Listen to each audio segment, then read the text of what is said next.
Hurricane Milton is closing in on Florida's Gulf Coast. I'm Cristian Benavides in Tampa, where we expect landfall in a matter of hours, and with it, life-threatening storm surge. Plus, we're going to hear from a Pittsburgh native now going to school in the area where that hurricane is heading, and the trend concerning breast cancer among young women. The 4 states' most watched news starts now. Northeast Oklahoma authorities investigate the discovery of a body. This is KOAM News at 5. I'm Dow Quick. Ottawa County Sheriff's Office confirms the discovery of a man's body near 22nd Northeast at the Tar Creek Bridge. The Grand River Dam Authority has requested assistance from the Oklahoma State Bureau of Investigation at what they call a suspicious death crime scene. The Miami Police Department is also working the case. We're going to bring you more details as this story develops on our website, KOAMnewsnow.com. Right now, though, let's check in with Chief Meteorologist Doug Hetty for a first look at the weather. Well, of course, around here, things have been pretty nice. We've had warm temperatures, most of us into the mid to upper 80s across the region, well above where we should be for this time of the year. If you're going to be out this evening, looks fine. 70s, 60s.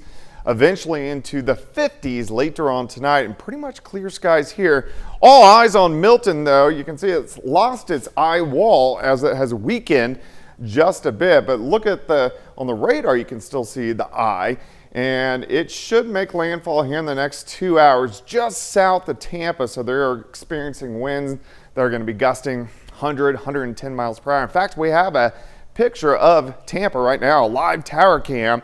And you can see those waves really crashing in, and the winds are really moving as well. So we're going to have a lot more on Milton and changes for us as well here in just a bit. See you soon. As Hurricane Milton barrels toward Florida, millions of people are bracing for impact. Parts of the Gulf Coast could see a considerable storm surge. Officials are warning everyone that this is a life or death situation. Cristian Benavides reports from Tampa, Florida. The outer bands of Hurricane Milton brought heavy winds, rain, and tornadoes to Florida's Gulf Coast Wednesday ahead of landfall. It's looking like the storm of the century. President Biden and Vice President Harris were briefed on the storm, expected to deliver life-threatening storm surge to coastal communities. The hazards are increasing.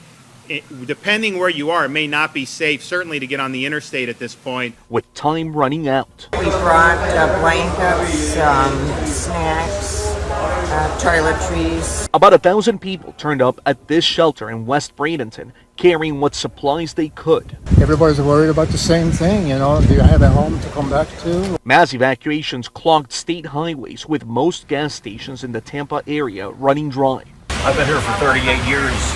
And never have one that forced us to do this. We're already seeing the wind picking up with landfall still hours away. At this point, downtown Tampa looks like a ghost town with so many people heeding those evacuation orders and moving to safety. But some are choosing to stay put, including this Tampa restaurant owner whose wife and 3 children evacuated. I just felt compelled to not leave. I wanted to protect our home. Milton comes just 2 weeks after Hurricane Helene ravaged some of the same areas, still littered with storm debris. State officials say crews managed to remove about half before time ran out and are prepared to respond to this historic storm. Cristian Benavides, CBS News, Tampa. Multiple airports in Florida have closed, including Tampa International Airport. One Pittsburgh, Kansas native who attends college in Daytona Beach, Florida, says she was ordered to evacuate while her mother was visiting there. The duo says they watched as the projected severity of the storm grew. They say they got out at just the right time. The weather just completely shifted, and it got really windy, and the tide started coming. It almost looked like the ocean was a little angry. Yeah. So we went back to our hotel, and we had already been watching the weather, but we realized, okay, this is probably it's time to we went ahead and booked her ticket. They say they're frequently checking on their friends still in Florida. While residents of Florida are preparing for Hurricane Milton, people are still recovering from the damage of Helene. Workers from the Carthage Water and Electric Plant traveled to Tallahassee to help respond to the damage from Helene. They headed there before the storm in anticipation of the damage. They were able to assess damage and help Tallahassee residents regain power after the outages. through the night you hear the wind and the rain. You do hear that some. You're a little bit sheltered just because of the hotel you're in or wherever it is you're staying. And then when we woke up the next morning, we had 53,000 people out of power. While he was there, he saw a lot of broken poles and trees that were down and laying across roads. Last month, we told you about 13-year-old Joplin teen Drake May and the art club he helped create for other kids. Well, today, Drake and members of that art club took a field trip to the Joplin Humane Society. The group got to see how the JHS operates, where the animals stay, and found out how to volunteer. Little tour to see if their animal got adopted, and hopefully they did. But if not, they are going to put a copy of their artwork with the animal. So if they do get adopted, hopefully, then they get to take the artwork home with them as well. The new owners get to take the artwork home. The trip comes as a follow-up to last week's class where the kids practiced pet portraits. Still ahead, a trend in breast cancer detection. More women under the age of 40 are being diagnosed with breast cancer. I'm Dr. Malika Marshall, and the reasons may surprise you. And a study looks at how effective AI is in providing medical advice. Those stories next in Health Watch. Topping today's Health Watch, more and more women under age 40 are being diagnosed with breast cancer. As Dr. Malika Marshall reports, the possible reasons might surprise you. Hallie Goldstein has a history of cysts, so when she noticed a breast lump while showering, she didn't think much of it. I'll get it checked out, but I wasn't super worried about it. Within a few weeks, she was diagnosed with grade 3 invasive ductal carcinoma, an invasive form of breast cancer. She was only 29 years old. I think I was more in shock than anything. Approximately 11% of women diagnosed with breast cancer are under the age of 40. And according to a recent report from the American Cancer Society, that number keeps going up. We are seeing in the under 50 population a rise that's more steep than those in the above 50 population. Dr. Ann Partridge is a breast oncologist at the Dana-Farber Cancer Institute. We think some of the increase in the risk of developing breast cancer for young women is attributable to reproductive patterns. Women are waiting to have their first child till later and later. Other potential causes include less physical activity, weight gain, and environmental factors. So what I recommend for younger women is to know their own breasts and bring to medical attention any concerning signs or symptoms and changes, and to know their own family history. And start getting mammograms by at least age 40. As for Hallie, I'm very optimistic about Hallie and her treatment plan. And in fact, the vast majority of women diagnosed with breast cancer, including young women with breast cancer, will live through and beyond their breast cancer and do well. My plans for life were just completely halted almost. So that can be frustrating, but I'm very grateful. And grateful to get her young life back on track. Dr. Malika Marshall, CBS News, Boston. ChatGPT tends to overprescribe care when used for medical advice. That's according to a study by UC San Francisco, which found that the AI program suggests unneeded x-rays and antibiotics for patients and admits people in the hospital who don't need to be hospitalized. Researchers say while the AI could be improved, it's still no match for a human doctor. Self-help apps can help young people with depression. A study by the University of Exeter found patients who use such apps reported a better quality of life and functioned better socially. The findings suggest these apps could be a good low-cost option for young people dealing with anxiety and depression. And access to parks and other green spaces improves your physical and mental health, but not everyone has equal access. A study in Japan found many governments treat green spaces as a low priority issue. And that is a look at today's health news. A little bit later, our pet vet on call. Hi, I'm Dr. Eva Dudek from Parsons Pet Hospital. Coming up, we got a fun fact about prairie dogs. Plus, Milton's going to make landfall over the next hour or two, and we have some changes as well. We're going to look at that coming up. Well, it's definitely turned out to be a nice day around here for us today. A little bit warmer, mid-80s for highs, which is about 10 degrees above where we should be for this time of the year. In fact, it's even going to get a little bit warmer as we go through the next couple days. Great shot. This is Indigo Sky Casino and Resort. and it goes just outside of Seneca, Missouri. All right, let's check out Milton. Lost its eye on the satellite picture over the past 12 hours. You can see it losing it right here as our hurricane has weakened a little bit as it has started to move toward the western seaboard of the Florida Peninsula, but still a major hurricane. And if you zoom in, you can see our center of circulation just right off the coast, just to the southwest of Tampa, and we have tornado watches in effect. We had tons of tornado warnings with this squall that pushed through earlier today. But here's your eye wall. So you can see the leading edge of the eye wall is going to move right on the south side of Tampa. So it will shove some water in and also shove some water out. And then your greater storm surge will be from really Venice to Fort Myers. In fact, we have a picture of a live shot of Fort Myers right now. So you can see, look at the waves just crashing in. So down in this region, they're getting winds 60, 70, 80 miles per hour, but they're getting that higher storm surge of about 10 feet. So of course, a lot of people watching what is going on in Florida as this makes landfall. Over the next hour, hour and a half, the entire eye will be on the coast of Florida. Of course, a lot of the same areas that picked up devastating effects from Hurricane Helene not that long ago. So a Cat 3, the winds have come down a little bit.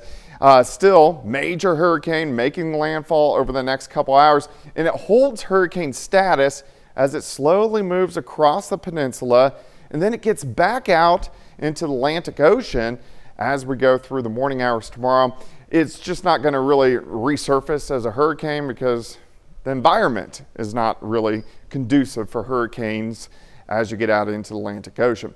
All right, back here at home is spread of 80 to about 88 degrees. Great day for us. Here's 7th. Here's Rangeline, currently sitting at 84 degrees, so it's turned out to be a nice afternoon. If you're going to be out this evening, it looks good. 70s, 60s, upper 50s later on tonight. We have clear skies, really the entire Central Plains, pretty much clear skies.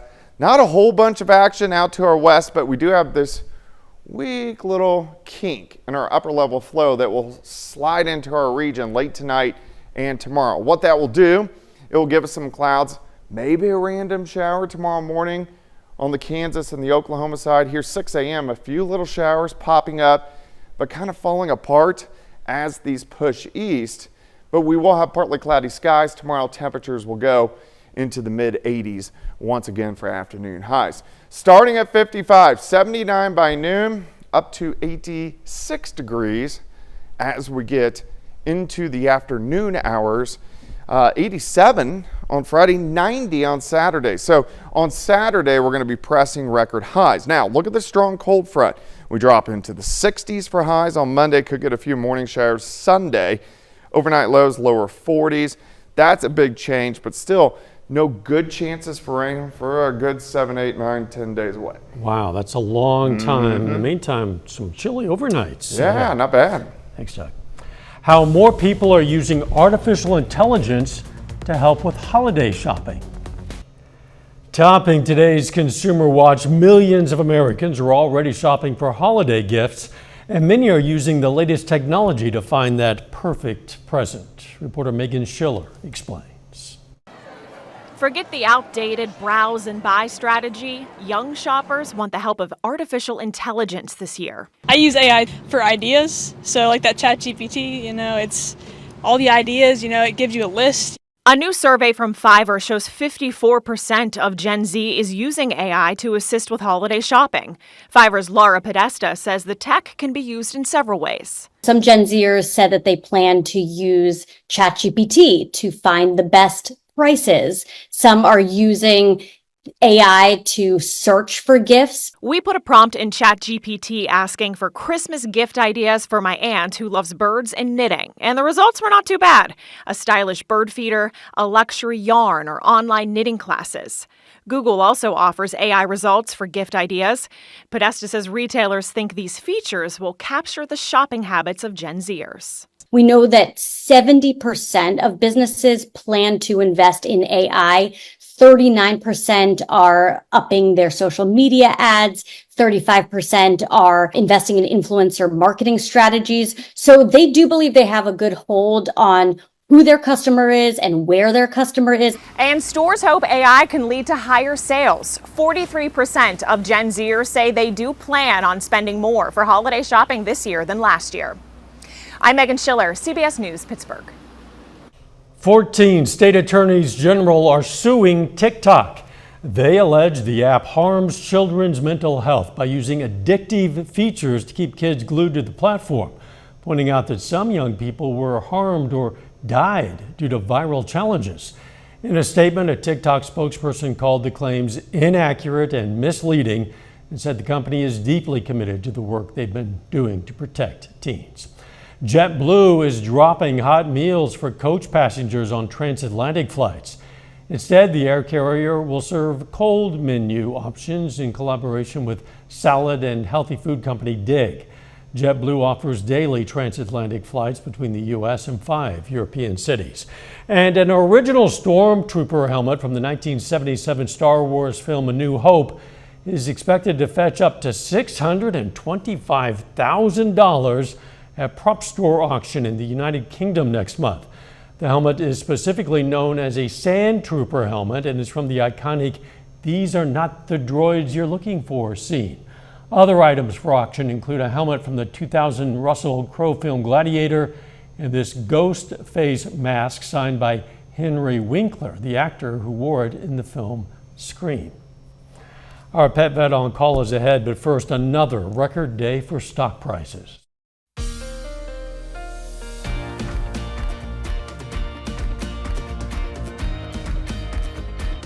Up next on the CBS Evening News, why some people in Florida plan to ride out the storm in their homes despite the mandatory and dire warnings from officials to evacuate. Then on KOAM News at 6, we're going to hear more from utility crew members from Carthage in Florida who lent a hand with recovery efforts from the prior hurricane. Plus, a Pittsburgh native describes her experience with evacuating from a storm threat. And it's tournament time on the softball field for the Miami War Dogs. John's going to have a preview. Stay with us. CBS Evening News and then KOAM News at 6. We call them dogs of sorts, although they aren't actually dogs at all. A few states, including Oklahoma, allow people to own them, but they're much more common in the wild. You can find them by the thousands in western Kansas and a few places in Missouri and Arkansas. Today, our Pet Vet on Call has a fun fact for us about prairie dogs. Prairie dogs kiss each other on the lips. They literally stand close by with each other and kiss each other on the lips. And some zookeepers, in fact, quite a few zookeepers that have observed them and actually documented that they actually do it more when there's a large crowd of people watching them. So they kind of like an audience when they smooch. Isn't that kind of sweet? We invite questions from anyone. If you have a question, you just send it to petvet@koamtv.com. Dr. Eva Dudek from the Parsons Pet Hospital answers a different question or brings us a fun fact every Wednesday here on KOAM News at 5. All right, let's check out our picks of the litter for the week. From the Joplin Humane Society, we've chosen an adult female Australian cattle dog mix. The society says she's mellow, the perfect companion for quiet evenings and leisurely walks. Her name is Bluey. And from the Southeast Kansas Humane Society, we have this 6-year-old male Chihuahua with a great big smile on his face. They say he loves to go on walks and be the center of attention. He also knows how to sit on command and just needs a home with no cats. Thank you very much. His name is Gabe. If you're looking for a pet, why not check out your local Humane Society? Great dogs and cats, always at the Humane Society. Absolutely.